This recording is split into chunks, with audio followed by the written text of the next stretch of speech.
요한복음 9장에서 예수님께서는 날 때부터 소경되었던 그 사람을 그의 눈을 고쳐서 보게 하시는 기적을 베풀어 주셨습니다. 그리고 그 기적을 통해서 영적인 소경에 관해서 말씀을 해 주셨습니다. 그런데 예수님의 말씀을 채 깨닫지 못한 사람들이 예수님께 따지고 힐문을 합니다. 야, 그러면 우리도 소경이란 말인가? 막 그렇게 따집니다. 예수님의 말씀을 온전히 이해하지 못했기 때문입니다. 자, 이에 대해서 예수님께서 이제 요한복음 10장에 오면서 두 가지 비유로 말씀을 해 주십니다. 오늘 본문을 잘 보시면 1절 5절에서 양의 목자에 관한 비유로 말씀을 해 주시고, 사람들이 그 말씀을 잘 깨닫지 못하게 되니까 다시 7절부터 10절에서 양의 문에 관한 비유로 말씀을 해 주십니다. 1절부터 5절은 양의 목자에 관한 비유, 그리고 7절부터 10절은 양의 문에 관한 비유. 그래서 오늘 이 10장에서는 두 가지 비유의 말씀이 나타납니다. 그리고 11절부터 16절에서는 그렇게 말씀하셨던 양의 목자의 비유가 무슨 뜻인가 하는 그 비유에 관해서 설명을 해주고 계십니다. 그리고 17절, 18절에 오면 이제 결론에 해당하는 말씀을 주십니다. 양의 목자의 사명을 이루시기 위해서 걸어가야 할 길이 무엇인가 하는 것을 17절, 18절에서 말씀해 주십니다. 한마디로 말하면 무엇이죠? 그것은 목숨을 다시 얻기 위해서 목숨을 버리는 것, 바로 그것입니다. 그것은 예수님께서 감당하셔야 될 십자가의 죽으심과 그 죽음의 자리에서 부활하시는 십자가의 죽음과 부활을 가리키고 있는 것입니다. 그리고 이제 10장 이어지는 11장에 보면 예수님께서는 당신이 말씀하셨던 그 죽음과 부활의 말씀에 대해서 한 증거를 보여주십니다. 그것이 무엇인가 하면 죽었던 나사로를 다시 살리시는 기적을 베푸시는 것입니다. 이 우리가 9장부터 11장까지의 이 전후 맥락을 통해서 본문의 위치를 그렇게 생각해 볼 수 있습니다. 오늘 본문이 있는 양의 목자의 이 비유의 말씀은 요한복음에 나타나는 예수님께서 공식적으로 하시는 마지막 설교입니다. 특별히 자신들의 의무를 다하지 못하고 있는 당시의 유대 종교 지도자들을 향해서 그들을 질책하시는 말씀으로 이 말씀을 주셨습니다. 여러분, 우리가 구약을 좀 생각해 보면요, 구약의 선지자들은 하나님과 사람 앞에서 자신들에게 주어졌던 그 책임을 다하지 못했던 이스라엘의 목자들, 즉 제사장들 혹은 선지자들, 관원들, 그리고 왕들에 관해서 하나님의 뜻에 합당한 그런 참 목자가 나타날 것이라는 것을 예언을 합니다. 그것이 구약의 많은 내용입니다. 자신의 그 책임을, 역할을 감당하지 못하는 그 목자들을 향해서 너희들은 참 목자가 아니야, 진짜 목자가 오실 텐데 그분이 곧 메시아이시다 하는 것을 예언한 것이 선지자들의 내용이었다는 것입니다. 그리고 오늘 본문에서 예수님은 그렇게 책임을 다하는 목자를 선한 목자, 그렇게 말씀하십니다. 그리고 그 책임을 하지 못하는 사람들을 도둑 혹은 강도 혹은 사꾼, 그렇게 규정을 해 주십니다.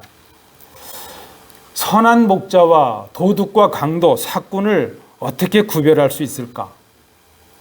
여러분, 우리가 구별할 수 있는 게 중요하잖아요. 근데 어떻게 구별할 수 있을까? 오늘 본문 1절을 보면 1절은 우리에게 분명하게 말씀을 해줍니다. 문을 통해서 양의 우리에 들어가는 사람은 목자고, 문을 통하지 않고 다른 데로 넘어간, 담을 넘어가든지 밑에 구멍을 내고 들어가든지 그렇게 다른 데로 가는 사람, 그 사람은 도둑이거나 강도라 하는 것입니다. 여러분, 그래서 오늘 이 본문에서 우리가 생각해 보고자 합니다. 문으로 들어가는 것이 뭐고 다른 데로 넘어가는 것의 의미가 무엇일까? 그 의미를 우리가 이 본문을 통해서 생각해 보고 우리의 믿음과 신앙을 한번 돌아볼 수 있기를 원합니다. 첫 번째입니다. 다른 데로 넘어가는 절도와 강도가 있다는 것입니다. 우리가 먼저 이 본문을 통해서 생각할 것이 그것이죠. 도둑이 있고 강도들이 있다는 것입니다. 여러분, 이 고대 근동에서 이 양의 우리라고 하는 것은 지금처럼 우리가 생각하는 그런 안전한 건물이 있고 제대로 된 벽이 있고 지붕이 있는 그런 형태가 아니었다고 합니다. 그저 들판 위에 진흙으로 만든 벽돌을 이용해서 그저 주위를 쭉 돌아가면서 울타리를 친 것, 그 정도였습니다. 양들이 들어와서 머물 수 있는 그 정도를 만든 것이죠. 오늘 성경의 본문에 보니까 문지기는 그 양의 우리의 문을 지키는 사람인데 그 문지기는 목자들이 이끌고 온 양들을 그 문을 통해서 우리에 들어오게 합니다. 그리고 밤새도록 그 양들을 지키게 되죠. 그것이 문지기의 역할입니다. 그러니까 그 양들을 오가면서 이끄는 사람은 목자고 그 우리에 있는 양들을 지키는 사람은 문지기라 말할 수 있죠.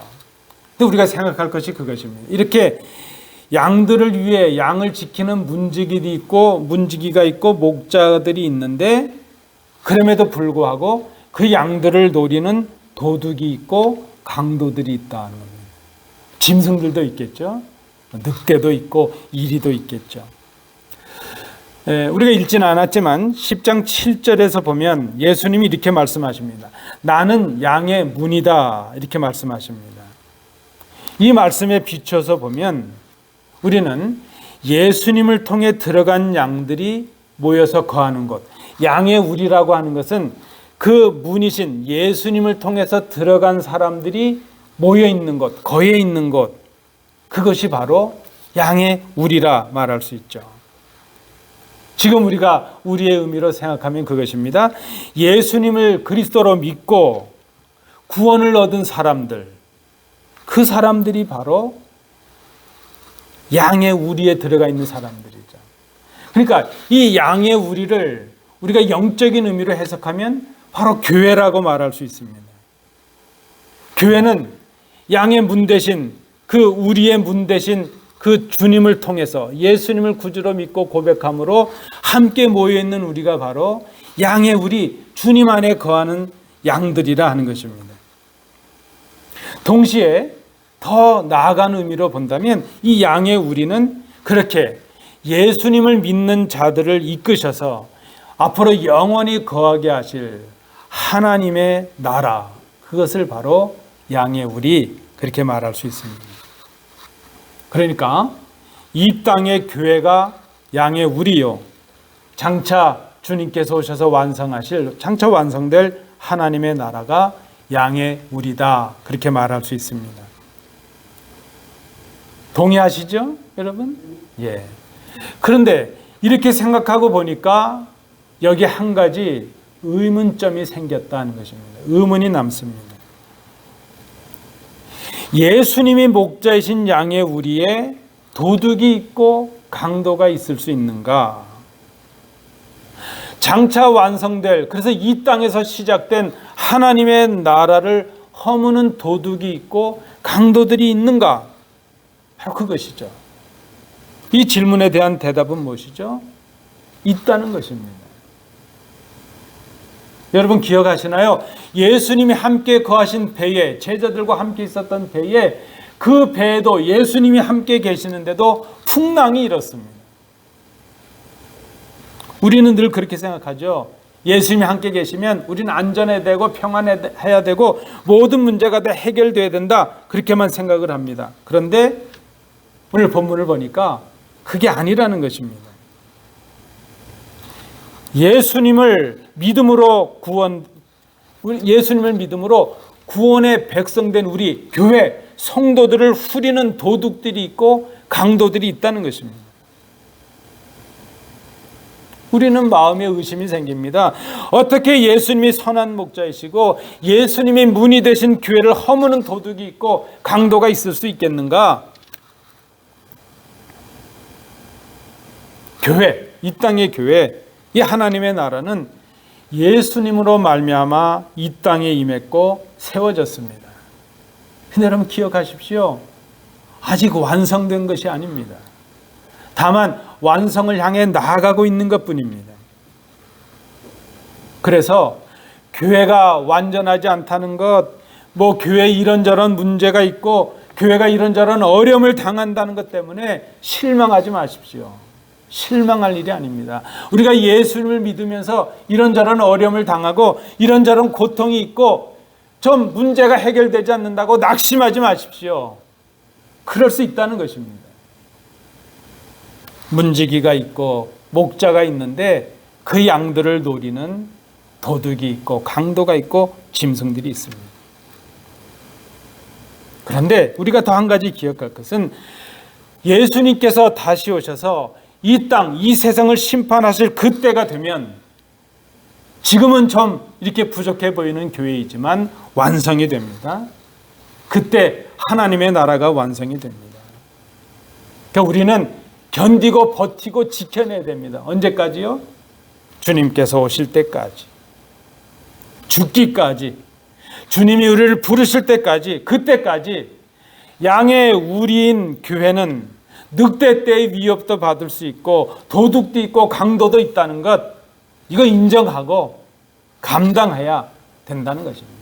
그것이 성숙한 믿음일 수 있다는 것이죠. 오늘 본문을 통해서 우리가 발견하는 것 바로 그것입니다.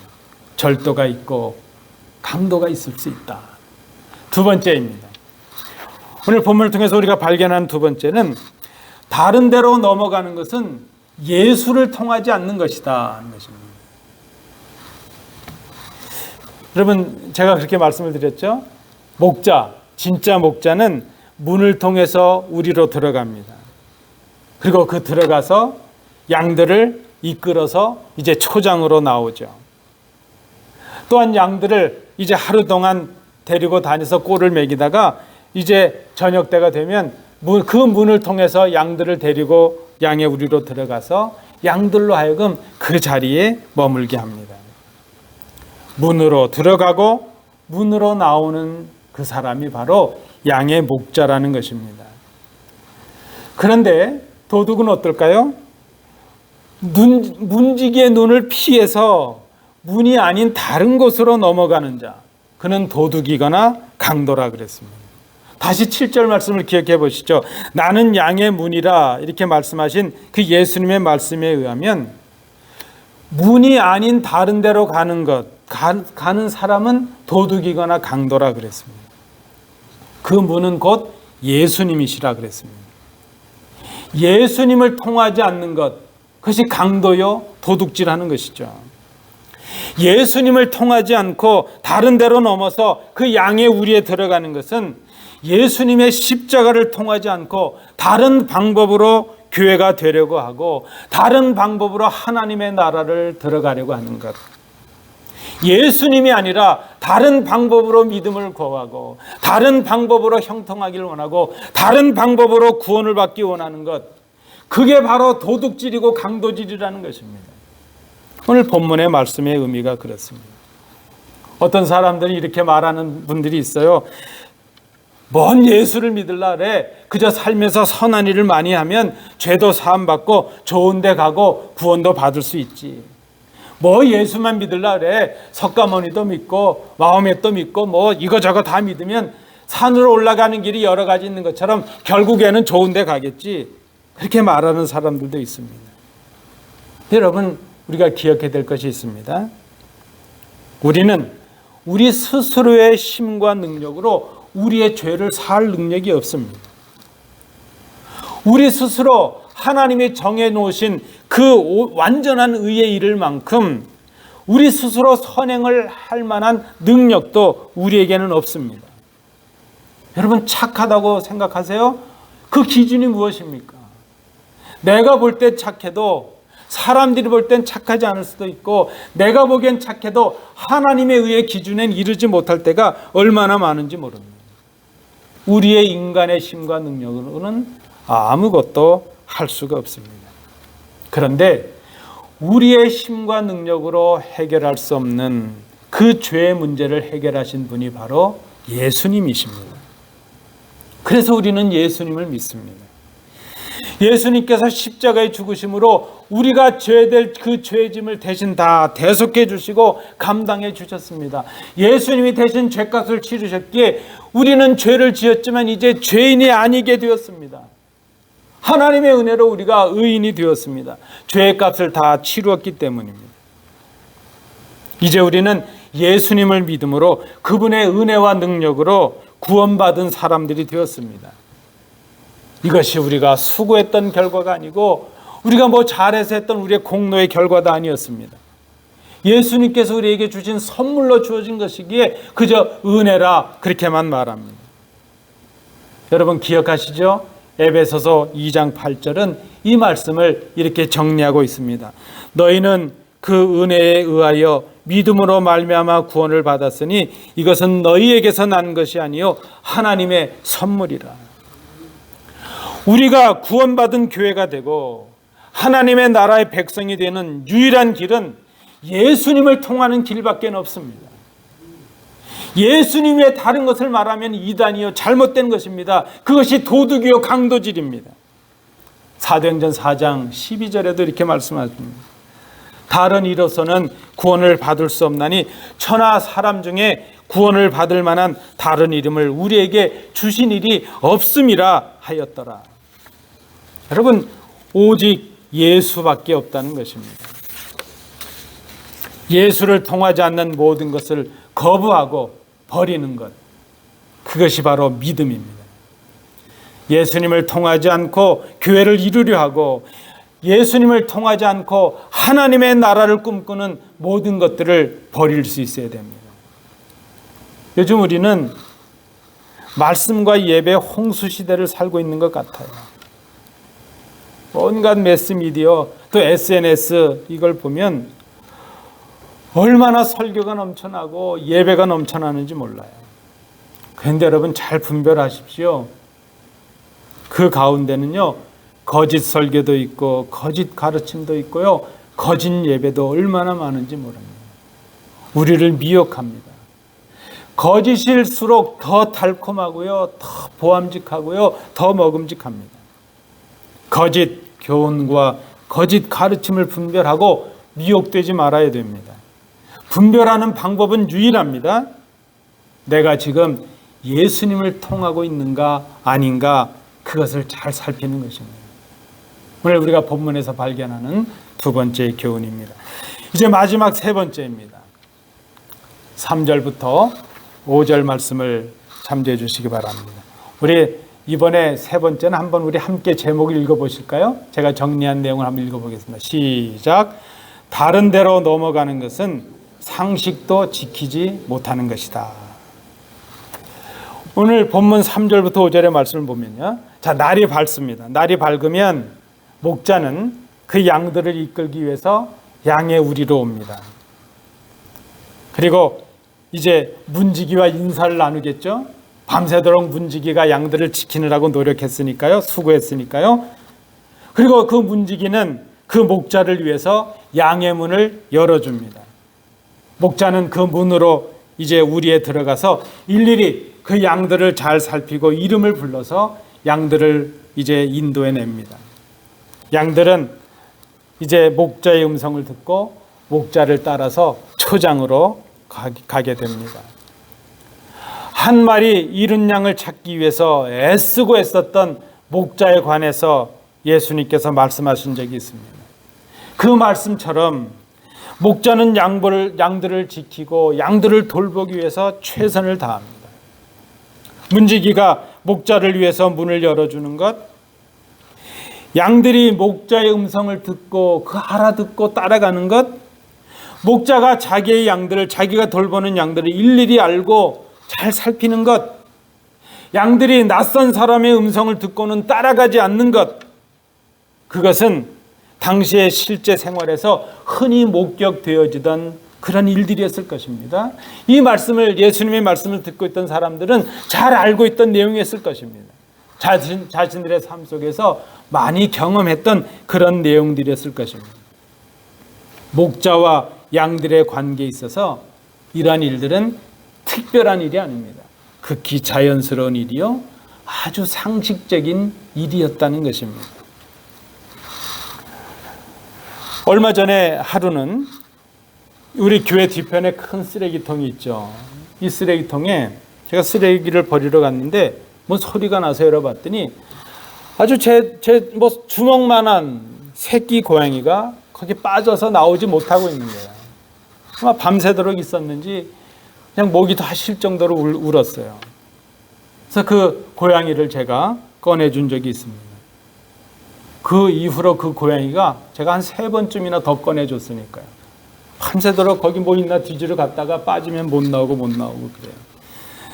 여러분, 이것이 계기가 되어서 지금 교회 뒷마당에 고양이 엄마 그리고 새끼 3마리를 이 4식구 한 가족을 제가 돌보는 목사인데 고양이 집사가 되었습니다.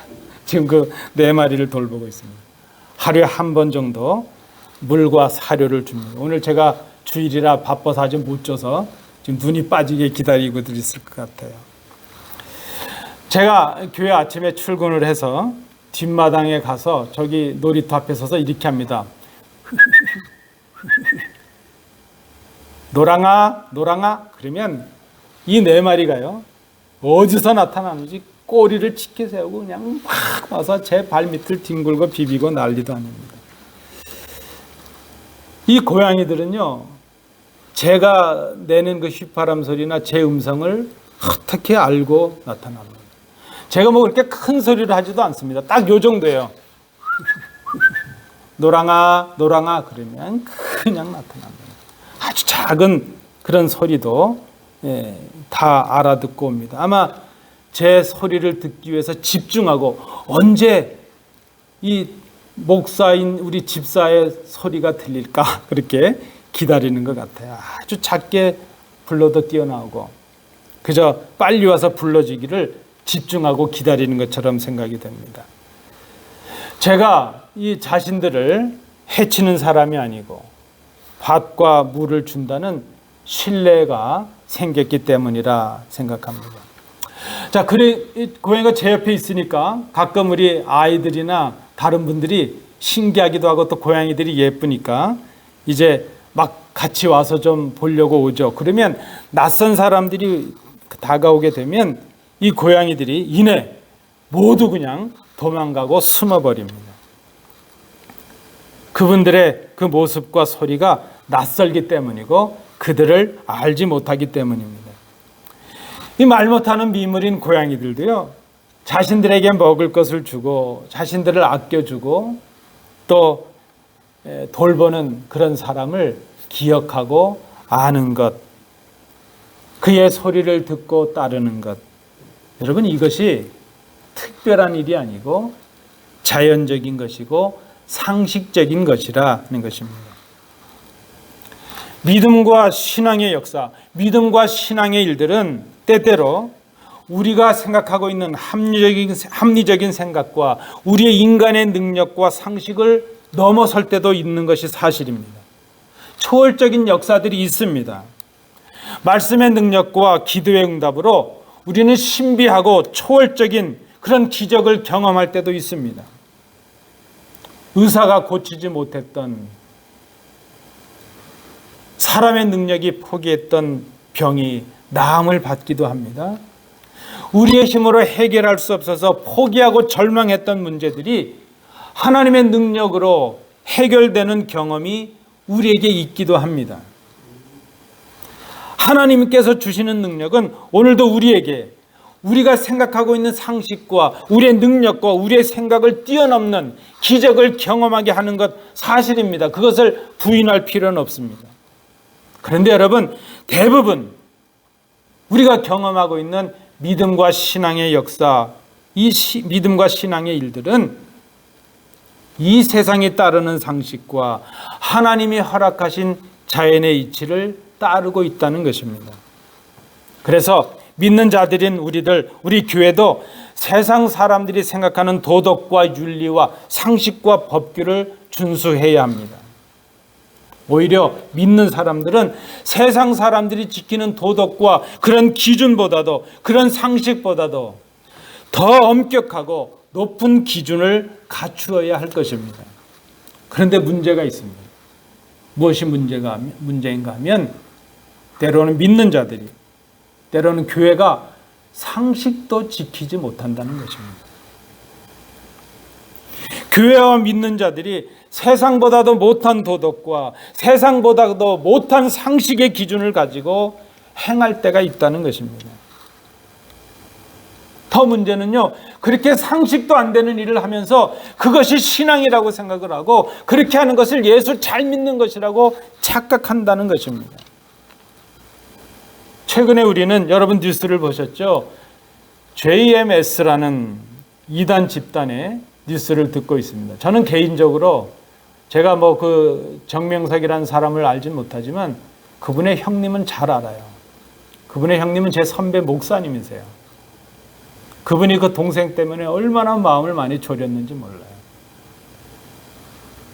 그분이 한국에서 노회장도 지나셨는데 동생 때문에 막 목사를 사퇴하라, 또 섬기던 교회에서 막 쫓겨날 일도 당하고 그래서, 그러나 잘 감당하시고 은퇴를 하셨죠. 훌륭하신 목사님이세요. 그런데 그 동생 때문에 고통이 많으셨죠.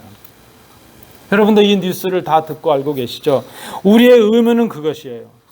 어떻게 그렇게 상식도 안 되는 일에, 상식도 안 되는 판단에 미혹이 되고 속아 넘어갈까? 여러분 의문이 없으세요? 여러분 같으면 넘어가시겠어요? 우리는 그렇게 생각하죠. 그 넘어가는 사람들이 좀 이상한 사람들인가? 그들의 지식이 부족하고 교양이 부족해서인가? 아니라는 것입니다. 여러분, JMS에 빠져 있는 상당수가 최고의 실력, 최고의 지식들을 가진 사람들이에요. 그들의 지식이 부족하고 교양이 부족해서가 아닙니다. 그들이 미혹될 만큼 그들이 뭔가 부족함이 있어서도 아니라는 것입니다. 그들은 누구보다도 말씀드린 대로 고등 교육을 받은 사람들이고 교양과 상식의 훈련을 받은 사람들입니다.